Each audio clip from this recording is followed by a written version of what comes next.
Treasure Island by Robert Louis Stevenson. Part 2. The Sea Cook. Chapter 7. I Go to Bristol. It was longer than the Squire imagined ere we were ready for the sea, and none of our first plans, not even Dr. Livesey's of keeping me beside him, could be carried out as we intended. The doctor had to go to London for a physician to take charge of his practice. The Squire was hard at work at Bristol, and I lived on at the Hall, under the charge of old Redruth, the gamekeeper, almost a prisoner, but full of sea dreams and the most charming anticipations of strange islands and adventures. I brooded by the hour together over the map, all the details of which I well remembered. Sitting by the fire in the housekeeper's room, I approached that island in my fancy from every possible direction. I explored every acre of its surface. I climbed 1,000 miles to that tall hill they called the Spyglass, and from the top enjoyed the most wonderful and changing prospects. Sometimes the isle was thick with savages with whom we fought, sometimes full of dangerous animals that hunted us, but in all my fancies nothing occurred to me so strange and tragic as our actual adventures. So the weeks passed on, till, one fine day, there came a letter addressed to Dr. Livesey, with this addition: "To be opened in case of his absence by Tom Redruth or young Hawkins." Obeying this order, we found, or rather I found, for the gamekeeper was a poor hand at reading anything but print, the following important news. "Old Anchor Inn, Bristol, March 1st, 17. Dear Livesey, as I do not know whether you are at the Hall or still in London, I send this in double to both places. The ship is bought and fitted. She lies at anchor, ready for sea. You never imagined a sweeter schooner. A child might sail her. 200 tons, name Hispaniola. I got her through my old friend Blandley, who has proved himself throughout the most surprising trump. The admirable fellow literally slaved in my interests, and so, I may say, did everyone in Bristol, as soon as they got wind of the port we sailed for. Treasure, I mean." "Redruth," I said, interrupting the letter, "Dr. Livesey will not like that. The Squire has been talking, after all." "Well, who's the better, right?" growled the gamekeeper. "A pretty rum go if the Squire ain't to talk for Dr. Livesey, I should think." At this I gave up all attempts at commentary, and read straight on. "Blandley himself found the Hispaniola, and by the most admirable management got her for the merest trifle. There is a class of men in Bristol monstrously prejudiced against Blandley. They go to the length of declaring that this honest creature would do anything for money, that the Hispaniola belonged to him, and that he sold it me absurdly high. The most transparent calumnies. None of them dare, however, to deny the merits of the ship. So far there was not a hitch. The work people, to be sure, riggers and what not, were most annoyingly slow, but time cured that.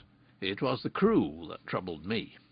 I wished a round score of men, in case of natives, buccaneers, or the odious French, and I had the worry of the deuce itself to find so much as half a dozen, till the most remarkable stroke of fortune brought me the very man that I required. I was standing on the dock when, by the merest accident, I fell in talk with him. I found he was an old sailor, kept a public house, knew all the seafaring men in Bristol, had lost his health ashore, and wanted a good berth as cook to go to sea again. He had hobbled down there that morning, he said, to get a smell of the salt. I was monstrously touched. So would you have been, and out of pure pity I engaged him on the spot to be the ship's cook. Long John Silver he's called, and has lost a leg, but that I regarded as a recommendation, since he lost it in his country's service under the immortal Hawk. He has no pension, Livesey. Imagine the abominable age we live in.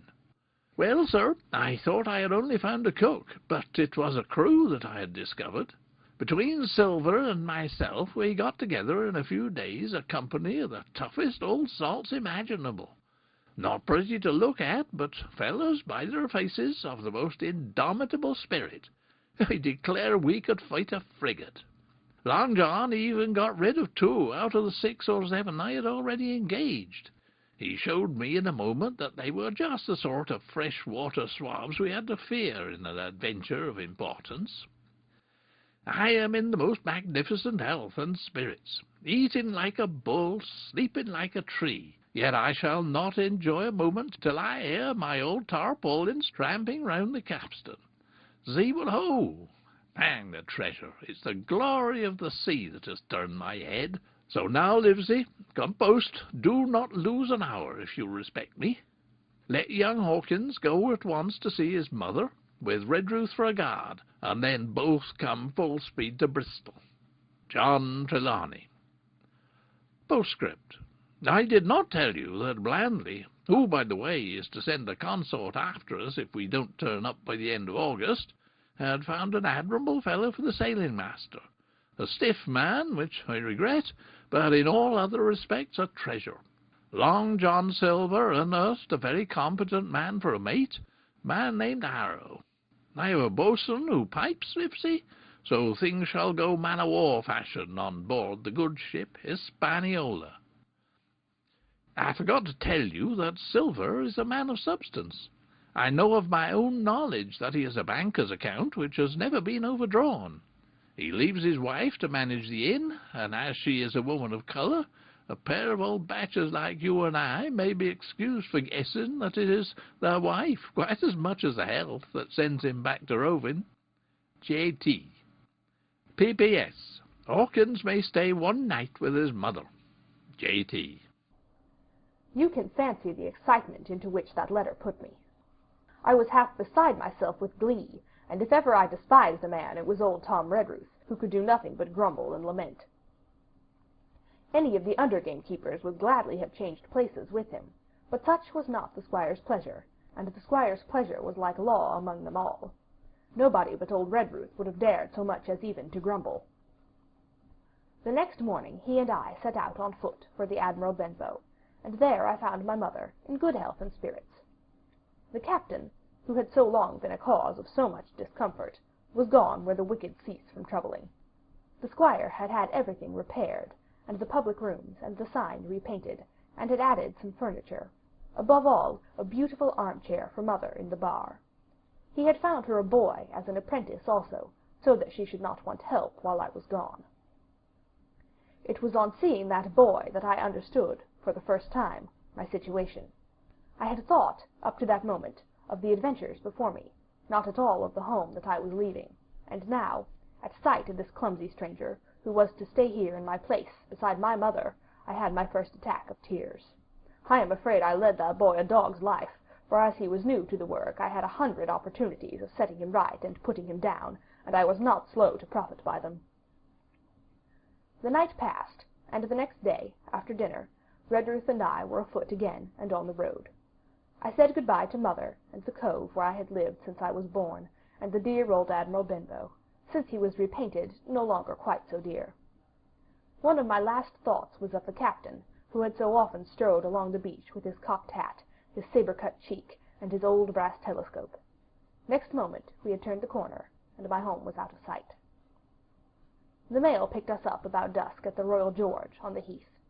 I was wedged in between Redruth and a stout old gentleman, and in spite of the swift motion and the cold night air, I must have dozed a great deal from the first, and then slept like a log uphill and down dale through stage after stage, for when I was awakened at last, it was by a punch in the ribs, and I opened my eyes to find that we were standing still before a large building in a city street, and that the day had already broken a long time. "Where are we?" I asked. "Bristol," said Tom. "get down." Mr. Trelawney had taken up his residence at an inn far down the docks, to superintend the work upon the schooner. Thither we now had to walk, and our way, to my great delight, lay along the quays, and beside the great multitude of ships of all sizes and rigs and nations. In one, sailors were singing at their work, in another there were men aloft, high over my head, hanging to threads that seemed no thicker than a spider's. Though I had lived by the shore all my life, I seemed never to have been near the sea till then. The smell of tar and salt was something new. I saw the most wonderful figureheads that had been far over the ocean. I saw, besides, many old sailors, with rings in their ears, and whiskers curled in ringlets, and tarry pigtails, and their swaggering, clumsy sea-walk, and if I had seen as many kings or archbishops I could not have been more delighted. And I was going to sea myself, to sea in a schooner, with a piping boatswain and pigtailed singing seaman, to sea, bound for an unknown island, and to seek for buried treasure. While I was still in this delightful dream, we came suddenly in front of a large inn, and met Squire Trelawney, all dressed out like a sea officer, in a stout blue cloak, coming out of the door with a smile on his face, and a capital imitation of a sailor's walk. "Here you are," he cried. "and the doctor came last night from London. Bravo! The ship's company complete." "Oh, sir," cried I, "when do we sail?" "Sail?" says he. "We sail tomorrow." End of chapter 7.